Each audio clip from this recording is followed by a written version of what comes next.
میں ایک گہرا کنواں ہوں اس زمین پر، بے شمار لڑکے لڑکیوں کے لیے کہ ان کی پیاس بجھاتا رہوں۔ اس کی بے پناہ رحمت اسی طرح ذرے ذرے پر برستی ہے جیسے کنواں سب کی پیاس بجھاتا ہے۔ اتنی سی کہانی ہے میری، زین العابدین اور عاشی اماں کے بیٹے کی کہانی، اس لڑکے کی کہانی جو اخباریں بیچ کر اپنے بھائی کی مدد کرتا تھا، اس شاگرد کی کہانی جس کی پرورش شیو سبرمنی آئیر اور ایادورائی سولومن نے کی، اس ودیارتھی کی کہانی جسے پنڈلے ماسٹر نے تعلیم دی، ایم جی کے مینن اور پروفیسر سارا بھائی نے انجینئر کی پہچان دی، جو ناکامیوں اور مشکلوں میں پل کر سائنسدان بنا، اور اس رہنما کی کہانی جس کے ساتھ چلنے والے بے شمار قابل اور ہنرمند لوگوں کی ٹیم تھی۔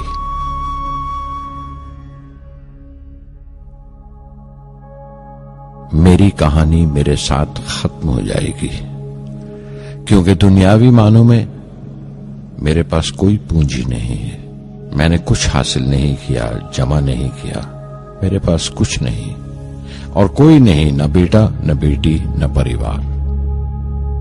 میں دوسروں کے لیے مثال نہیں بننا چاہتا، لیکن شاید کچھ پڑھنے والوں کو پریرنا ملے کہ انتم سکھ روح اور آتما کی تسکین ہے، خدا کی رحمت ان کی وراثت ہے۔